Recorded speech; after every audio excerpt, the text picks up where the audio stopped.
Aqua, as requested. This is an Aquarius Sun, Moon, Rising, and Venus bonus reading for the month of July. For your personal reading, kindly send me a direct message. Kamusta mga Aquarians? Aquarian Sun, Moon, Rising, and Venus collective bonus reading for the month of July. Kamusta Aquarians? Anong bago? Anong good news? I-channel natin ang mga blessings. Aquarian, Sun, Moon, Rising, and Venus collective bonus reading for the month of July. Okay? Ingat sa mga scammers, ang mga crystals natin, PM nilang. I can still give you the promo price. Last 3 shuffles. Aquarius, Sun, Moon, Rising, and Venus collective bonus reading for the month of July. Let's see kung ano meron para sa ating mga Aquarians. Okie-dokie. Ingat sa mga scammers. If in doubt, PM me first. Okie-dokie. Manifest, manifest, manifest, manifest, manifest. Aqua, reconciliation in reverse. Someone is planning to talk to you. For some of you, kinausap ka na nitong taon na to. Okay?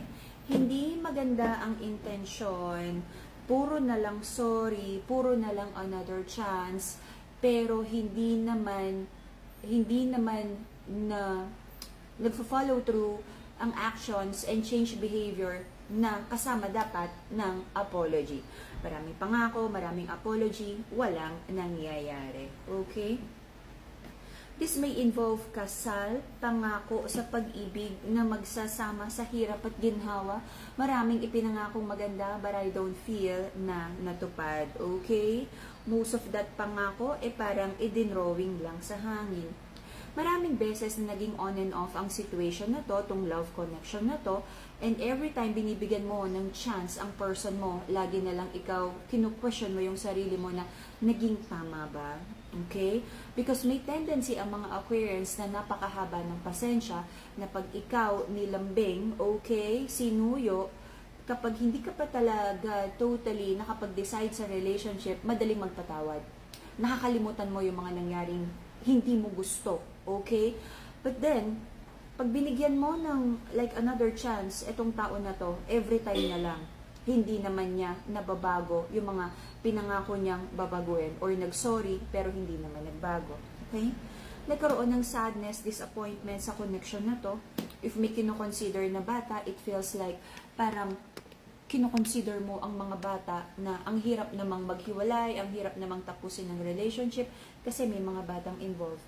Napakadaming betrayal na nangyari sa relationship na to. You try to connect with the divine. Sabi mo, Lord, meron bang, especially sa side ng feminine, sa connection na to? Okay? Tinatanong ng feminine, Lord, meron bang ini-entertain na ibang passionate connection? Meron bang third party ang aking masculine? Okay? Pero kahit may mga nalaman, may nabalitaan, may intuitively feel na parang may ini-entertain si masculine, sabi ng feminine, sige, magstay pa rin kasi baka naman magbago pa. Okay? Aquarians, you try to manifest na bigyan ka ni God ng wisdom at sabi mo, sana is magkaroon sana ng positive transformation ng relationship na to for the better, okay? Sana magkaroon ng mga na maging maayos na yung mga hindi pagkakasunduan. But it feels like the other person is growing towards maturity and wisdom and the other person is like staying kung nasaan siya and resisting and being very stubborn to grow up and be matured enough for this relationship. The Empress is the energy of asawa, long-term partner, baby mama, nanay ng mga bata. Okay? Nagkaroon ng paulit-ulit na betrayal, toxicity sa relationship na to, pero sabi ng Empress, sabi ng Feminine, ibibigay pa rin niya kung ano yung alam niyang fix. Okay? Band-aid treatment, first aid sa relationship na to. The masculine in this connection, I feel very young, yung energy, kulang sa maturity, walang willingness to move forward. Puro lang siyang, nagkamali. Na-overthink, may awareness naman siya. Because I feel naging vocal naman yung feminine sa connection na to, kung ano yung mga dapat ayusin sa relationship. But it feels like yung masculine sa relationship, alam niya na very forgiving yung feminine at nagkaroon ng abuso energy. nagkaroon dito ng choice, no? Na dahil alam ng masculine sa connection na to, na hindi naman aalis agad ang feminine, at very forgiving, very loving, at probably for some of you, walang power to walk away dahil may mga bata o kung ano man, umabuso ang masculine na, dyan lang yan, bayaan mo siya, wala namang pera yan, wala naman niyang ipangbubuhay sa mga bata, hindi niya kayang umalis, kahit alam ng masculine na mali at nakakasakit na siya sa feminine, very abusive. Okay? Saturn retrograde, ingat sa mga choices, ingat sa mga decision, ingat sa mga ginagawa, lahat may kabayaran. Okay? In the past, the reason for the reading is nagkaroon ng mga maling decisions sa connections na to, judgment and reverse. Nagkaroon ng new cycle para sa ating mga Aquarians. Okay? Kung ano yung mga minamanifest ng ating mga Aquarians na new beginning, new cycle, prosperity, abundance, naging very, patient. Sabi ng ating mga Aquarians, Lord, I trust you. Maghihintay ako, basta ako gagawin ko yung best sa relationship para ma-fix to, para mapigilang mag-crumble down. For some of you, nagkaroon na ng new beginning, ng kayo lang, nag-heal. Okay? For some of you, nag-focus na lang muna, new beginning, like new way of thinking about mag-focus na lang muna sa trabaho at kabuhayan. Okay? Recent pa, sabi ng mga Aquarians, meron siya mga gustong sabihin sa kanyang person. But for now, nung time na yon, it feels like, sabi ng Aquarian, ay gusto muna niyang tumahimik. Maraming nangyaring hindi maganda sa relationship na to. Unfair situation, especially kung may involved na kasal. Maraming pangako ang hindi natupad. Maraming hurtful situation ang pinagdaanan. Okidoki. Prayers and manifestations, maraming plano. Sabi mo, Lord, sabi ng mga Aquarians, Lord, bigyan mo na po ako ng linaw, ng wisdom, kasi gusto mo nang gumawa ng solid decision for you. May isang masculine sa connection na to, nasabi rin na, kumbaga, kung ang masculine na to, sabi ng feminine sa connection, Lord, kung hindi pa magiging ready ang masculine, bigyan mo ko ng wisdom and enough resources for the feminine to na iahon ang buhay niya, at kung may mga bata, ay maibigay yung buhay na masagana para sa mga bata. At kung masculine naman ang Aquarian, nagpe-pray yung masculine na sana bigyan siya ni God ng wisdom, kasi the masculine feels lost right now. Right now, ang energy ng mga Aquarians, gusto lang tumahimik, ayaw muna ng maraming usap, overwhelming ang opinion ng ibang tao. You're manifesting good things sa buhay mo at nagiging quiet ka about your own manifestations. Okay? Okay. I feel the masculine in this connection has been entertaining two feminines. Okay? Isang sabihin natin, long term na may pag-ibig, at isang sabihin natin, pwede niyang bitiwan anytime. Good time, girlfriend, side chick energy, okay? Tinatawagan during free time. I feel for most of the feminine in this connection, may awareness na that the masculine has been entertaining third-party energies kahit dati pa. But the feminine has been really, na sabi niya gusto niyang ayusin to eh. Kasi nakikita niya yung masculine, sayang naman daw yung mga pinagsamahan at yung mga plano na masaya.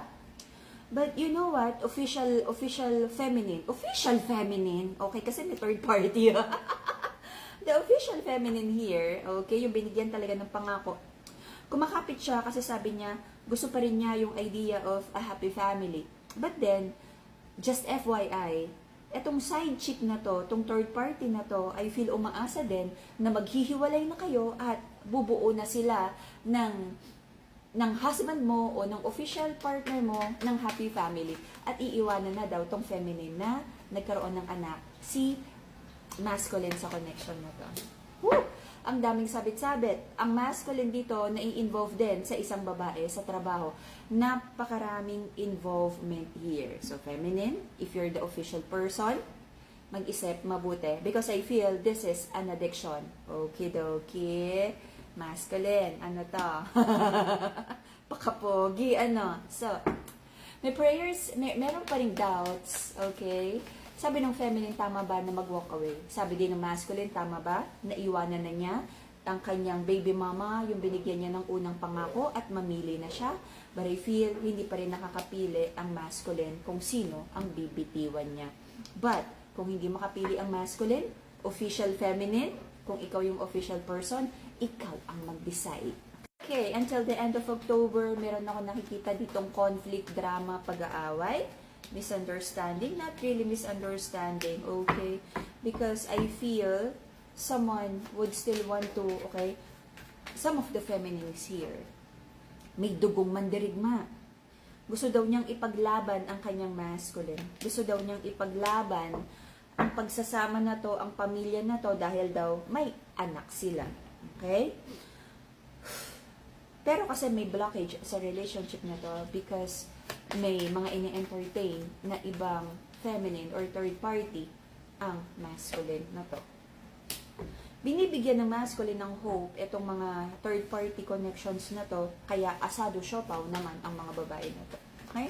Alam mo, nakikita ko dito, parang tatlo yung babae, isang kasama sa trabaho, isang tinatawagan kapag, you know, palette cleaner, pampatanggal umay, at isang, like, binigyan ng pangako, samot sa rito, isang binigyan ng pangako, isang tinatawagan, palette cleaner, pampatanggal umay, isang babae sa trabaho, at isang may pamilya.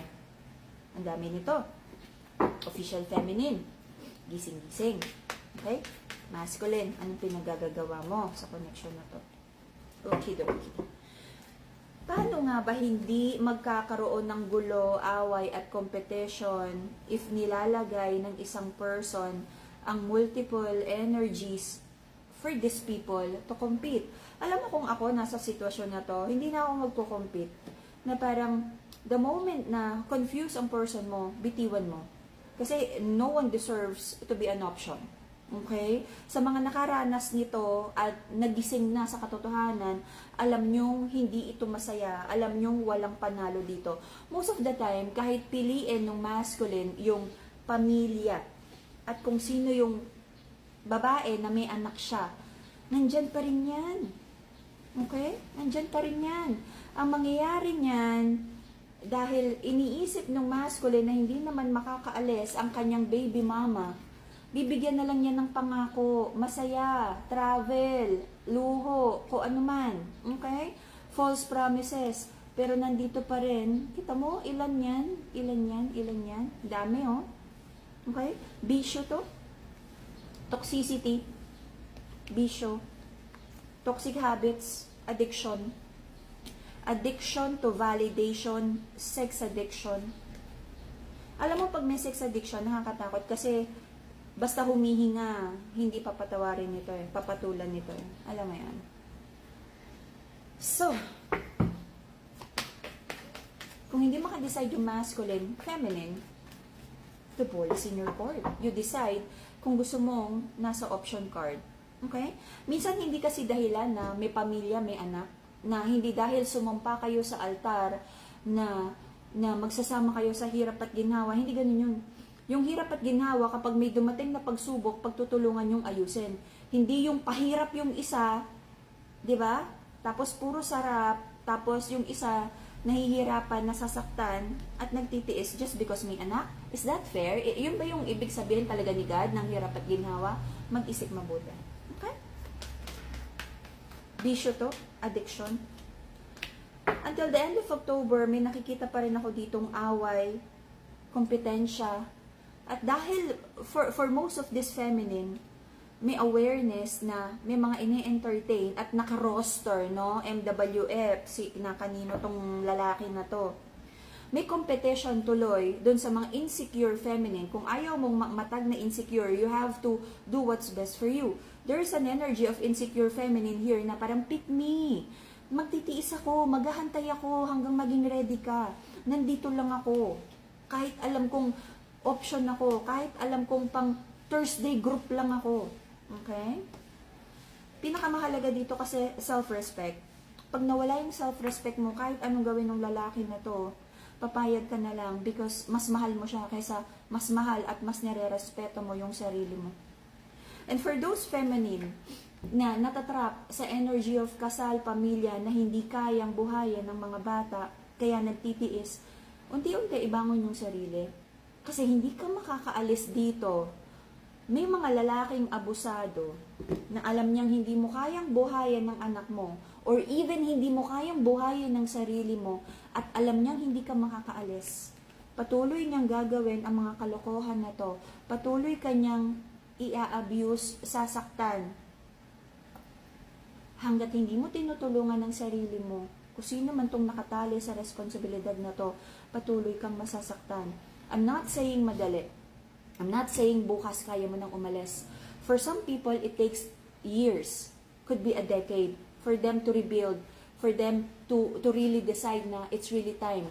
Minsan kasi kinoconsider masyado pang maliit ang bata, nakakatakot iwanan kung kanino man, if ever, di ba? Ang mahalaga, i-rebuild mo yung sarili mo, self-worth, glow up, financial stability. Pag nagawa mo yon, that's a win-win. Magbago man ang masculine or hindi, you have your own stability, feminine. You have your queen energy. At gawin mo to not just for you, but also for your kids. Makita ng mga bata na masaya ka. Makita ng mga bata na inilalaban mo yung sarili mo at mahal mo yung sarili mo at hindi mo pinapabaya ang iabuso ka ng kanilang toxic tatay. Matututo yung mga bata na, alam ko yung nanay ko, matapang yan. Inangat niya yung buhay niya. Hindi siya pumayag na ganito yung tatay ko. Okay? Iba kasi yung pagsasabihan mo yung bata na yung anak mo eventually na wag kang papaabuso, wag kang papayag, wag ganon, hindi eh. Yung mga bata, sumusunod yan kung ano yung nakita sa inyo. Whether that's healthy or toxic. Yun yung natural, yun yung normal para sa kanila. Yun ang blueprint nila. Kaya minsan, makita mo talaga yung generational karma, kung ano yung nangyari sa pamilya, yun yung nagiging ugali or habit ng bata pagdating sa relationship. Kung ano yung aayusin mo, feminine, queen, stand up. Kung ano yung aayusin ng queen, okay? Ng empress, the mommy energy sa relationship na to, hindi lang yan para sa'yo. Yun yung legacy, yun yung magandang pagpapalaki, yun yung upbringing na ibibigay mo sa mga bata. Self-love, self-care, you should love yourself more. At iba yung epekto kapag alam ng mga bata na happy yung nanay, mahal nung nanay ang kanyang sarili. Okay? Minsan, hindi naman talaga madaling mag-decide. May nakikita pa rin ako ditong paulit-ulit na betrayal. At hindi matatapos ang betrayal na to. Because this abusive masculine thinks na wala kang power at pwede kang tapak-tapakan, baliwalain na para kang tau-tauhan. Marami siyang itinatago. Ito yung sabihin nating regular roster. Iba pa yung one night stand, iba pa yung binayaran. There's too much addiction dito. And ito yung parang ang hirap for the feminine. Because the feminines are very intuitive. Ramdam mo kung may ibang kinalantare, kung may ibang kinausap, kung may ibang katabi bago umuwi.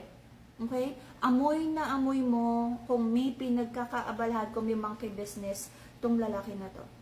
So it's up to you, feminine, kung hanggang saan mo kaya magtiis. Your life, your choice, your future, and your kids' future. A happy family is not buo na nandyan ang tatay at nanay. Ang happy family ay healthy, happy mommy, healthy, happy na tatay.